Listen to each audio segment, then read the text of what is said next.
Lady super star Nayanthara versus star hero Dhanush వ్యవహారం ఇప్పుడు తెలుగులో కూడా హాట్ టాపిక్ అవుతుంది.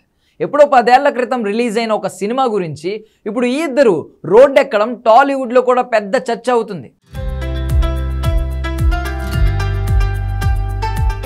నానుం రౌడీ తాన్ అనే సినిమా షూటింగ్ సమయంలో నయనతార యాక్టింగ్ను ధనుష్ తప్పుపట్టడం, ఆ తర్వాత ఆమె యాక్టింగ్కు అవార్డు రావడం, అలా వివాదం చినికి గాలివానై తర్వాత కూల్ అయినట్టు కనిపించినా ఇప్పుడు మళ్ళీ నయనతార నెట్ఫ్లిక్స్ డాక్యుమెంటరీతో పెద్దదైంది. ఆ డాక్యుమెంటరీలో నానుం రౌడీ తాన్ అనే సినిమాలో ఒక క్లిప్ వాడినందుకు ధనుష్ 10 కోట్ల రూపాయలు డిమాండ్ చేస్తూ లీగల్ నోటీసులు పంపడంపై నయనతార ఫైర్ అయింది.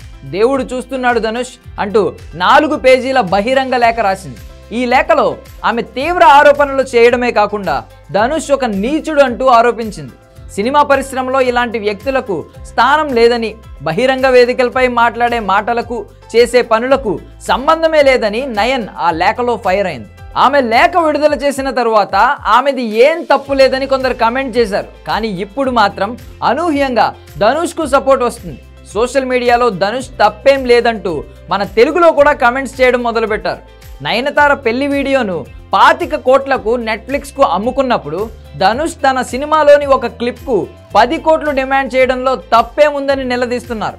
ఆమె అమ్ముకుంటే ఒప్పు, ధనుష్ డిమాండ్ చేస్తే తప్పు ఎందుకు అవుతుందంటూ పలు మీమ్ పేజెస్ పోస్ట్ చేస్తున్నాయి. అలాగే నయనతార వెడ్డింగ్ వీడియోలు ఒక 3 మిస్ అయ్యాయంటూ కొన్ని ఫొటోస్ను వైరల్ చేస్తున్నారు ఫ్యాన్స్. అప్పట్లో ఆమె సింబుతో ప్రేమ వ్యవహారం నడిపింది, అతన్ని పెళ్లి చేసుకుంటుంది అనే ప్రచారం జరిగింది. కానీ అక్కడి నుంచి విడిపోయి తరువాత డాన్స్ మాస్టర్ ప్రభుదేవాకు దగ్గరైంది. అతని కోసం సినిమాలకు కూడా గుడ్ బై చెప్తుంది అనే ప్రచారం జరిగింది. కానీ అతనికి కూడా గుడ్ బై చెప్పి విఘ్నేష్కు దగ్గరైంది. విఘ్నేష్ను వివాహం చేసుకుని సరోగసి పద్ధతిలో తల్లి అయింది. కాబట్టి సింబు ప్రభుదేవ వీడియోలు కూడా నెట్ఫ్లిక్స్ ప్రసారం చేయాలని డిమాండ్ చేయడం స్టార్ట్ చేశారు.